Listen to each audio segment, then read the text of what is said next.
په پاکستان کې د تحریک انصاف د تیر حکومت د یو شمېر پخوانو چارواکو له ګرفتارۍ وروسته پولیسو تېره شپه د کورنیو چارو پخوانی وزیر شیر رشید احمد خم د اسلام آباد نه نیولې دی. د شیر رشید وکیل سردار عبدالرازق په خپل یو بیان کې د شیر رشید د نیول کېدو پخلی کړی دی. ویلي دی چې هغه تېره شپه په اسلام آباد کې د خپل کور څخه پولیسو او په ساده کپړو کې مامورینو پورته کړی دی او نامعلومه مقام ته یې وړی دی. هغه دعوه کړې ده چې د شیخ رشید ترڅنګ پولیسو د هغه یو ورواره شیخ شاکر او ملازم عمران شیخ هم نیولې دي. هغه ویلي چې ورته نه د معلومه چې پولیسو شیخ رشید په کومه مقدمه کې نیولې دي، خو وایي چې د گرفتارۍ په ضد به د عدالت دروازه ټکوي. پاکستانی رسنۍ وایي چې تر نیول کېدو وروسته شیخ رشید بیګا د شپې نا وخته د پنډۍ پولیسو ته سپارلې او هغوی په سختو حفاظتي انتظاماتو کې اسلام آباد ته منتقل کړي دي. د پاکستان ایکسپریس رسنۍ د پنډۍ د پولیسو د ویان لخلی په خپل ریپورت کې ویلي چې شیخ رشید د پنډۍ پولیسو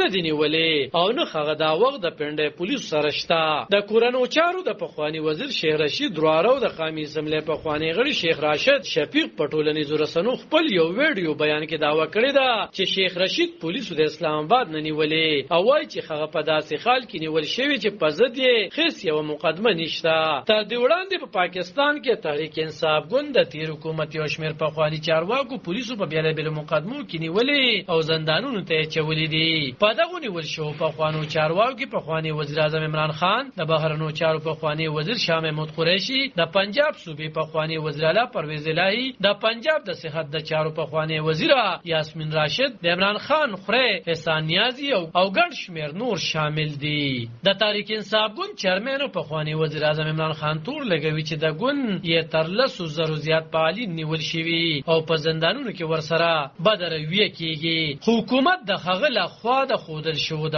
شمیرو سره اتفاق نه کوي او وایي چې یوازې هغه څوک نیول کیږي چې په ضد مقدمه درج دي. عمران خان دعوه کوي چې د هغه ګوند د محل پاکستان کې تر ټولو زیات په ولس کې مقبولیت لري او وایي چې د اقتدار نه د هغه د لري ساتلو په عرض په ضد انتقامي کاروایی روان دي. د کورنیو چارو پخوانی وزیر کوهر سود عمران خان د ګوند غړی نه دی او د عوامي مسلم لیگ په نوم خپل یو ګوند لري، خو هغه د عمران خان د ګوند سره په تیر حکومتي کابینه کې ائتلافي وو او د هغه له حکومت ختمېدو وروسته هم وخت په وخت په ټولنیزو رسنیو د عمران خان په ملاتړ بیانونه جاری کړي وو. عالم خان شیرپو دلبر نیوز 400